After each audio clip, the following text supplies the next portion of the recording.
Leremos do versículo 1 até o versículo 16. Glória a Deus. Jesus é bom.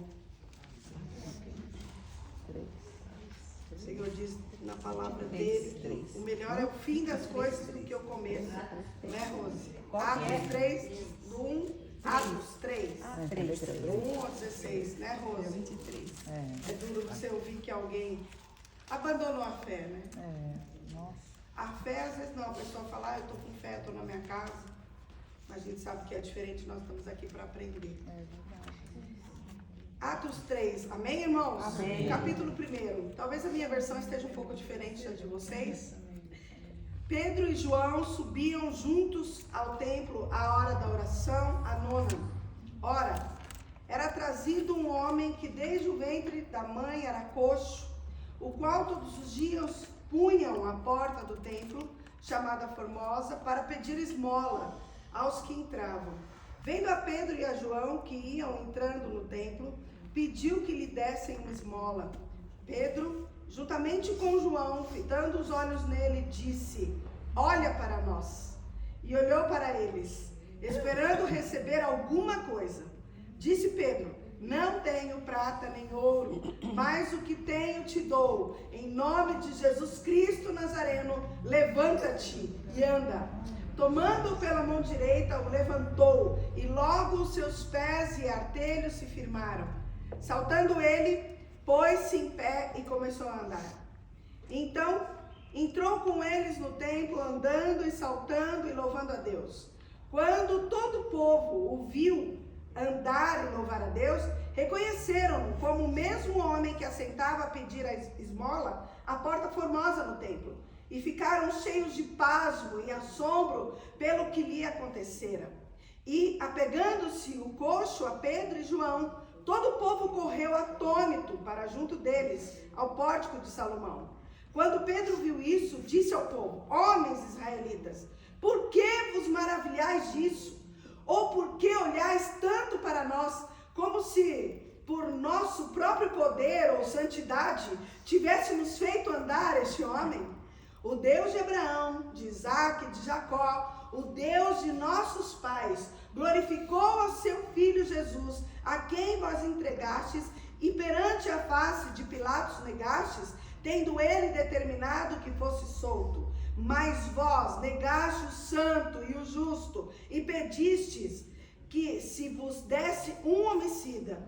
Mataste o autor da vida, ao qual Deus ressuscitou dos mortos, do que nós somos testemunhas.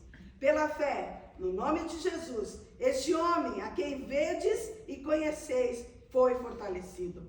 Foi a fé que vem pelo nome de Jesus, que deu a este, na presença de todos vós, esta perfeita Aleluia. saúde. Pode se aceitar, Deus é maravilhoso. Nós vemos aqui um relato de um homem que não estava dentro do templo, mas ele estava à porta. E coisa triste é ficar à porta, é ficar à espera de algo que você parece que não vai receber de Deus. E esse homem, não era um dia, não eram 2 dias, a vida inteira. Olha só que interessante, ele era trazido, o homem, né, ora, este era trazido, um homem que desde o ventre da mãe era coxo. Interessante que nessa época não tinha ultrassonografia. E aí a Bíblia já relata que ele era coxo desde o ventre da sua mãe. Então ele tinha aquela situação de precariedade desde que tinha já sido concebido. Mas Deus, Jesus em sua infinita misericórdia, ele vem transformar a vida de alguém que mesmo que já esteja pré-determinada por muitos, não por Jesus, a ser a mesma coisa, a viver aquela mesma situação de angústia a vida inteira. É interessante quando a gente vê esse homem que estava naquela condição moribunda, que estava naquela condição de humilhação, naquela condição de expectativa, o tempo todo, todos os dias da sua vida. Todos os dias alguém tinha a coragem de pegá-lo e colocá-lo à porta. Mas não relata a Bíblia em momento algum que alguém fez uma oração por aquele homem, que alguém ajudou aquele homem de alguma forma, que alguém tentou ajudar aquele homem de uma outra forma. As pessoas tinham a imaginação e a ideia de que, ajudando aquele homem seria somente colocá-lo à porta da mesma condição que ele vivia. É como se as pessoas olhassem e falassem, ele é coxo, ele vai continuar assim o resto da vida. Ele está triste, ele está angustiado, seu casamento está dado ao fracasso, ele está enfermo, ele está falido, ele vai continuar dessa forma o resto da sua vida. A sua família não está salva, ele vai continuar dessa forma o resto da sua vida. Porque nós não temos o que fazer. Só quem tinha que fazer algo era Jesus. Mas o próprio Cristo, nessa situação de Atos 3, já estava assim, era bem próximo, por volta do ano 60, era bem próximo do que tinha acontecido com Jesus. As próprias pessoas tinham colocado Jesus na cruz. Esse mesmo povo que via esse mesmo homem lá na Porta Formosa todos os dias, tinha visto também o Cristo ser crucificado. Na mesma época, é claro que alguns devem ter morrido, porque 60 anos tinham se passado, mas eles viam, conheciam Jesus, sabiam quem era Jesus. Por que a gente sabe disso? Porque Pedro relata aqui, versículo 15, versículo 14, mas vós negaste o santo e justo e pediste que vos desse um homicida. Então esse povo já vivia esse contexto, em que sabiam do Cristo, mas não sabiam que o Cristo podia reverter a situação daquele homem. Mas não sabiam que o Cristo verdadeiro, o justo, o santo, podia transformar a situação daquele homem que tinha nascido coxo. Uma situação que, aos olhos humanos, não tinha nenhuma perspectiva de melhora. E aí Pedro entra, o mesmo Pedro que negou Jesus, como a irmã Rose disse hoje, nós somos falhos, nós somos limitados, nós somos pequenos, nós somos pó e cinza. Mas Pedro tinha entendido quem ele era em Deus. E isso é que é maravilhoso. Quando nós entendemos quão nós temos poder nas nossas mãos, quando entendemos quem está conosco. Quem está conosco é o Cristo ressurreto. Quem está conosco é o Cristo verdadeiro. Quem está conosco é aquele que morreu e ressuscitou. E para ele não há impossíveis. É este que está conosco. Ainda que a minha falhabilidade seja tão visível, assim como a de Pedro, que negou Jesus 3 vezes. Ele sabia quem era que estava com ele. Quando Pedro chega à porta e João para orarem, e eles veem aquele coxo, Pedro poderia ter pensado, eu sou aquele Pedro que negou Jesus, eu vou embora e não vou falar nada para esse homem.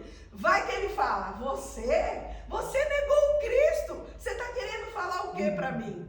Vai que ele fala, você que é fleumático, não, ele era colérico, você Pedro, não. Mas Pedro não olhou para a condição dele. Pedro lembrou que ele era filho do Deus vivo. Aleluia. Pedro lembrou que a obra que seria feita não seria em nome de Pedro e de João, mas seria feita e realizada em nome daquele que podia todas as coisas, que tinha morrido e ressuscitado. E nessa época aqui, Pedro estava assim, acabando de viver uma experiência maravilhosa, porque o Cristo tinha ficado 40 dias ali com eles.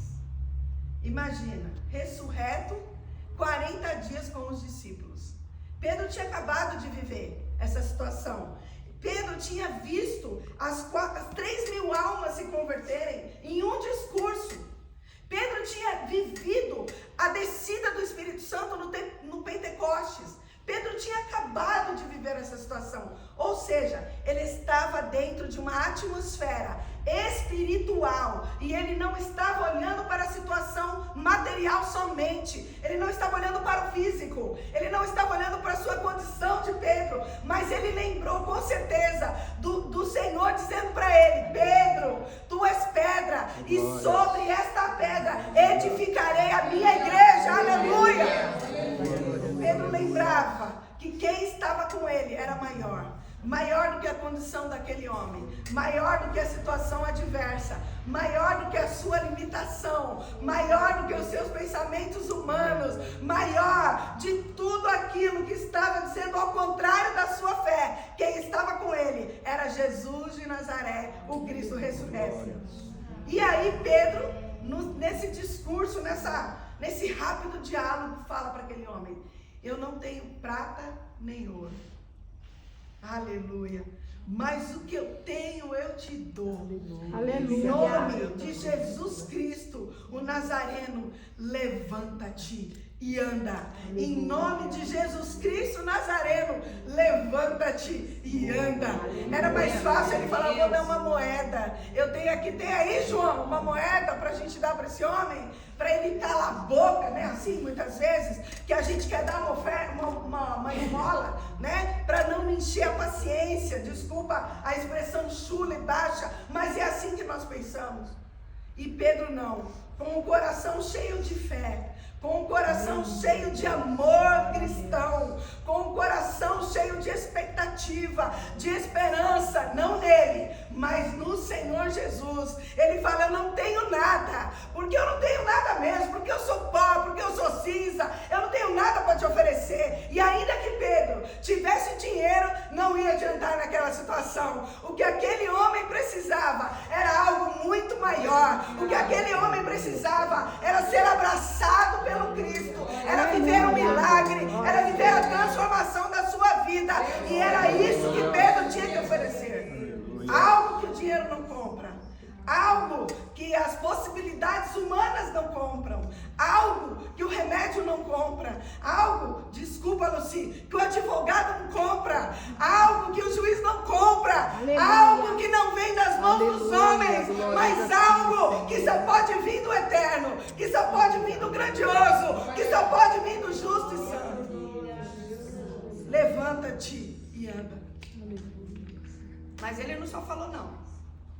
Foi lá, olha, versículo 7. Olha aí comigo. Tomando pela mão direita, o levantou, e logo os seus pés e artelhos se firmaram. Aleluia. Além de externar a palavra, além de falar, além de comunicar o poder de Deus através das palavras, eles tiveram uma atitude. Pegou aquele homem pela mão e o levantou. Ajudou aquele homem. Nessa manhã nós estamos aqui porque o Senhor nos trouxe, porque nós vamos ajudar alguém sempre. Você veio se abastecer. Não tem como a gente se abastecer e depois não ter nada para oferecer. Não tem como a gente se abastecer e quando alguém precisar da sua ajuda, você falar assim: eu não tenho nada para te oferecer. Não tem como. Você tem sim, e eu também. Por mais que nós estejamos passando por lutas, por situações difíceis, Rose, igual aquele cântico fala, quem já entrou, quem já pisou no Santo dos Santos, em outro lugar não sabe viver, porque ele sabe como que é a glória, ele sabe quem é o Cristo, ele sabe viver o milagre, mas ele também sabe viver na angústia, sendo amparado, sendo fundamentado pela palavra, ele sabe. Então como que volta, né, Rosa? A gente fica mesmo indagando. Como que olha para trás e fala assim: eu estou na minha casa. Aí você pensa, domingo, 18 horas, aonde que ele está? Na casa dele. Meu Deus, tem misericórdia de mim. Esse final de semana eu estava falando justamente isso com meu esposo. Jesus tem misericórdia, porque a gente começou a falar de um monte de pessoas que não estão mais na casa do Senhor. E a gente começa a falar como pode. Fulano pregava, fulano fazia evangelismo, ciclano cantava, ministrava louvor. E aí a gente fala, ele não está mais. E aí a palavra do Senhor vai dizer, aquele que está em pé, cuide-se para que não caia. É tempo de eu e você olharmos para Jesus somente e dizermos, Senhor, me mantenha de pé. Senhor, me mantenha firme. Senhor, me ajuda nessa caminhada, porque não está fácil. Eu não posso olhar para a direita, eu não posso olhar para a esquerda, eu não posso olhar para frente. Eu tenho que olhar para cima. Eu tenho que olhar para cima e nem olhar para trás. Eu tenho que olhar para cima. E aí, tomando pela mão direita, levantou e logo os seus pés e artelhos firmaram. Eu vou correr aqui. E aí a gente vê esse relato desse homem que entra então no templo. E quando ele entra no templo, foi isso que o Senhor colocou no meu coração para ministrar essa manhã para nós. As pessoas ficam assustadas com o milagre. Irmãos, nós não temos que ficar assustados com nada do que Deus faz. Nada, nada. Porque Deus faz. O que o Senhor colocava no meu coração hoje, Rose, é para ministrar sobre a minha vida e as nossas vidas. Por que você se espanta quando você ora? Por que você se espanta quando você clama a Deus e Deus faz? Não importa o tamanho da vitória, o tamanho do livramento, o tamanho do trabalhar de Deus, se para outra é pequeno, se para outra é muitíssimo pequeno, Deus está fazendo. Não coloque a mão aonde o Senhor está colocando. Ai, Jesus, mas eu não esperava passar por isso. Mas você não orou, mas você não clamou, mas você não pediu. O Senhor mudou de lugar, o Senhor abriu portas, o Senhor fechou portas, o Senhor enviou a prova, não importa. O Senhor está agindo, porque você está se espantando com aquilo que Deus está fazendo. Aleluia! Esse homem entrou saltando no templo, louvando a Deus, e as pessoas ficaram espantadas. Quem estava dentro do templo? Não era quem estava lá fora, é quem estava dentro do templo. E como assim? Ficar espantado com o que Jesus faz? E nós não somos assim? Nós somos assim. Às vezes a gente ora, Senhor, toma conta, não é isso, Nisso? Senhor, faz a tua vontade. E aí Deus começa a fazer a vontade dele. E você fala, meu Deus, o que está acontecendo? Aí Jesus pega um, manda para os Estados Unidos. Jesus pega outro, manda para Portugal. Jesus pega outro, põe na cama, porque Jesus também faz isso. Ai, Mandamar, você está falando de Jesus vinga? Não. Porque a gente não é feiticeiro. A gente não ora para Jesus matar ninguém. A gente ora para Jesus fazer a vontade dele. E a vontade do Senhor é boa, perfeita e agradável. Aleluia. E aí a gente fala, mas como está acontecendo isso? Tá. Às vezes Deus fecha a porta e traz para a igreja todo dia. Mas Jesus, o que é isso? Jesus está fazendo. Às vezes Jesus deixa a gente lá no Covid, né, Roberta? E aí fala, ai Jesus, o que eu passei? Passou. Passou. E se o Senhor quiser, vai passar de novo. Para aprender, para descer, para crescer, para pregar. Mas Jesus, eu já prego, mas vai pregar mais no hospital, mesmo sem falar, mesmo sem conseguir. Vai voltar de cadeira de rodas para lembrar que eu sou Deus na sua vida. É assim que Jesus faz. Jesus nos poupa. Jesus pode nos poupar, mas muitas vezes não. Jesus pode nos poupar dentro do mar? Pode, mas muitas vezes ele deixa o mar um pouquinho mais bravo. Jesus pode acalmar o mar? Claro que ele pode, mas às vezes ele parece que está dormindo, mas ele deixa ali a gente só esperando nele, e isso é maravilhoso, esperar no Senhor. E este homem que nem sabia que o Cristo ia chegar com todo o seu poder através de Pedro e de João, ficou ali esperando muito tempo o seu milagre. Quando ele entrou naquele lugar, o povo ficou atônito, ficou indagando um ao outro o que tinha acontecido, e aí Pedro vem com essa resposta maravilhosa, versículo 12. Quando Pedro viu isso, disse ao povo, homens israelitas, por que vos maravilhais disso? Ou, por que olhais tanto para nós, como se por nosso próprio poder ou santidade tivéssemos feito andar a este homem? Ou seja, não olha para mim, né, Rose? Não olha para a situação do seu lado, não olha para a sua limitação, não olha nem mesmo para o irmão que está ao seu lado, porque ele não pode fazer nada por você. Olha para Jesus. Não se espante com o que o Senhor tem que fazer, Ele vai fazer. Olha para Ele, não olha para a circunstância que você está vivendo, olha para Jesus. Não olha para a falhabilidade humana, para o limite humano, olha para Jesus, olha para Jesus, continua olhando para Jesus. Está olhando para Jesus, continua olhando para Jesus, porque Ele pode. Para finalizar, pela fé, versículo versículo 16. Acompanhe comigo.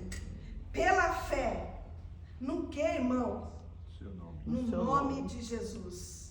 Este homem, a quem vedes e conheceis, foi fortalecido. Foi a fé que vem pelo nome de Jesus que deixa esse, na presença de todos vós, essa perfeita saúde. Pedro enfatiza 2 vezes nesse discurso. Foi pela fé no nome de Jesus. Foi pela fé no nome de Jesus. Foi pela fé no nome de Jesus. Pedro fala 2 vezes. Já tinha falado. Não olha para nós, vocês estão espantados. Porque esse homem anda, porque esse homem está em pé.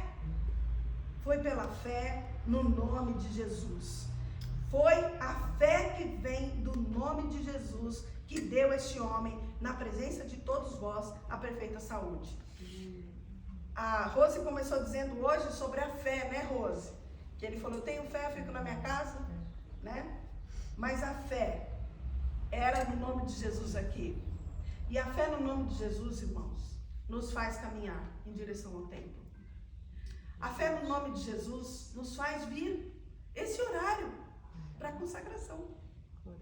A fé no nome de Jesus nos faz vir todo domingo, ou domingo de manhã. Tem igrejas, irmãs aqui que tem igrejas que é domingo de manhã o culto, ou na quarta noite, ou na terça, enfim, é a fé no nome de Jesus.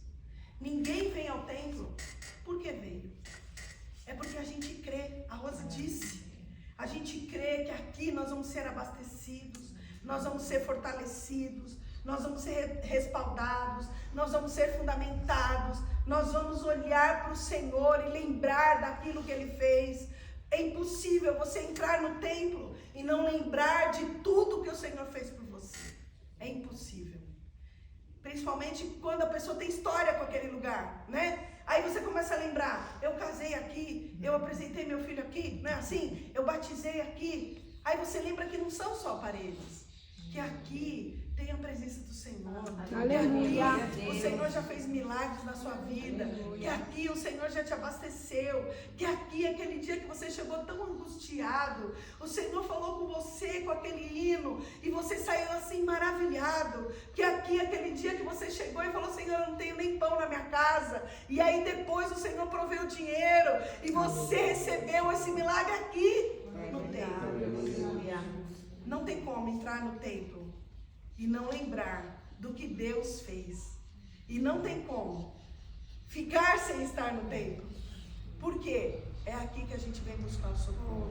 É aqui que a gente vem entregar o nosso culto. É aqui que a gente vem entregar a nossa oferta. É aqui que a gente vem entregar o nosso dízimo. É aqui que a gente vem ter comunhão com as pessoas. Aleluia. Que é a escola para ir para o céu. Meu Deus, como é complexo. Mas é a escola. É aqui. É um aguentando o outro, suportando o outro, amando em Jesus, perdoando. É aqui, aprendendo. É aqui. Vamos orar? Vamos. Amém. Glória a Deus. Aleluia. Mas aqui é que a gente lembra que é no nome de Jesus. Ainda bem que a gente lembra quando entra aqui que não é no nome da Damares, né? Nem da Roberta, nem da Nancy, ainda bem. Nem da minha Vanilde. Né, meu Vanilde? Ainda bem. Porque eu não tenho nada para oferecer, né, Miriam? Tudo que eu tenho vem dele, é para ele, é por ele. Nessa manhã nós vamos orar. Para que o Senhor continue nos fortalecendo. Para que nós possamos valorizar aquilo que Deus faz por nós. Grande ou pequeno. Te livrando da morte, como fez comigo e faz tantas vezes. Né? Nas 7 cirurgias que eu já fiz, ou te livrando quando você acorda, abre o olho e fala, Senhor, obrigado. Livramento, fôlego de vida, tudo bom. Te livrando na hora da angústia, de uma perda, de um luto, de uma angústia grande, mas te ensinando a viver naquele momento difícil, te respaldando, te consolando, te ajudando, porque você sabe que tudo vem dele e volta para ele. E está nas mãos dele e você pede graça para continuar vivendo. Amém. É assim. Deus, aleluia. Vamos orar. Senhor, nessa manhã, Pai, nós te agradecemos pela tua palavra. porque o Senhor é aquele que olha para o pequeno, o Senhor é aquele que olha para aquele que precisa, o Senhor é aquele, ó Deus, que olha para nós com os teus olhos de amor, de misericórdia, de graça, porque o Senhor tem nos sustentado, nós te louvamos por isso, Pai. Nós te agradecemos pelo sustento, nós te agradecemos pela tua presença, que tem nos ajudado no meio do turbilhão, no meio da luta, no meio do mar bravio. Nós te agradecemos porque o Senhor não nos desampara.